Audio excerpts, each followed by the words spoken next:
7 miles south of the U.S. border, the view from the top of Colonia Fausto Gonzalez is breathtaking. But turn in the opposite direction, and it's a different picture. The stench in the air is unbearable, enough to make any human being physically sick.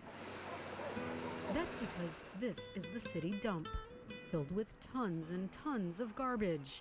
Yet even the stench doesn't keep the basuleros, or trash pickers, away. Most of the men, women, and children, like Jose Luis, or Chato as he's called, live down below in wooden structures with no running water or electricity. They're some of Tijuana's neediest families. We look for bags and fill them with cans, and then we wait for trucks to come and dump stuff like games and lots of things. Chato, like many locals, makes the hike up the steep side of the landfill, scouring, sifting, and digging through the trash. You told me that the shirt you have on you found here? Yeah, I found it over there. The 12-year-old knows exactly which trucks to wait for. Those trucks? Look, those are the trucks that bring clothes, and those are the ones that bring more clothes and games and lots of stuff. But not all the basuleros keep what they find. The moms look for clothes here for their children, or they sell them at the second-hand store, and other people buy it and wear it. Most basuleros also hunt for cans, aluminum, metal, plastic, or cardboard, anything worth recycling. It's not only the cans. They bring aluminum, cable cords. That's how people make a living here, recycling. This bag of aluminum cans is worth about 100 pesos, or $10, enough to buy rice, beans, and tortillas to feed a family of 5 for a week. We buy these American cans separately, and they are worth You more. pay more money for those? Yeah. Scrounging through the dump is a way of life here, a life an American teacher named David Lynch from New York couldn't believe. Working with this level of poverty was a shock to me. It was 1980. Lynch and the other volunteers from a nonprofit organization called Responsibility set up makeshift classrooms along the city's dump. When I was a public school teacher, if a dog came into the building, the whole school was up in arms. And here you could have a pig walking through the middle of your imaginary classroom, and you're reading a story to the kids, and the kids are not distracted. David remembers one young student named Felipe, a basulero from a family of 9 who stuttered when he spoke. I think, if I remember correctly, he started elementary school when he was around 9 years of age.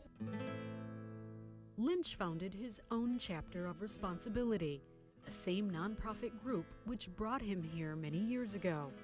Lynch packed the local children in his van and took them away from their neighborhood on field trips.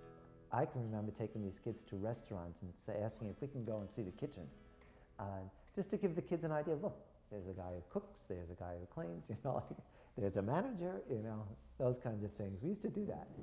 Soon after, the city relocated the dump from Colonia Panamericano here to Fausto Gonzalez. Many of the families followed. I felt like my duty in life was to show these kids that there's something else in the world that you can choose to do, should you decide to do that. But a makeshift classroom wasn't enough. Lynch raised enough money to build something the residents here never dreamed of. The Colonia's first ever kindergarten and preschool. Residents named it after him. This is the sign. And he set out to find a teacher who was passionate about education. What he found was a surprise from his past. I used to stutter really bad before, but learning English helped me a lot. It gave me a lot of motivation to keep learning from David. With more education, I'm another person now. I don't work in the dump anymore. Remember 9-year-old Felipe? Turns out he stayed in school and graduated and never forgot his roots. It meant more to me to work with the less fortunate children than to work with those children who already have what they need. So I came back, and here I am. Next door, Lilian Ferreo teaches 5- and 6-year-olds. Many of them say, when I grow up, I want to work in the dump, or I want to work in the maquiladora. So I think if we get them interested in their studies at an early age, they will have a chance to go further. Right next door to the David Lynch School sits the elementary school that's run by the city of Tijuana. Only half of the students that graduate from David Lynch will get to enroll here, and only half of those students will ever graduate from 6th grade. Because the rest will drop out and start working at the dump. So when graduation time rolls around, it's a fancy affair.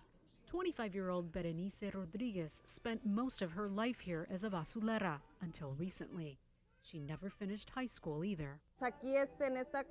This is the bed where my kids sleep, and me and my husband sleep on the floor on a mattress. Still, she lives in this 2-room house with no running water. But Berenice intends to break the cycle. She has high hopes for the future of her children, now enrolled in school, she says, thanks to the American teacher, David Lynch. Now they even know what a computer is, and they are forming their own ideas to have a job with dignity, and not to keep doing what they know, working in the dump. As parents, we have hope now that maybe they won't do the same as we did.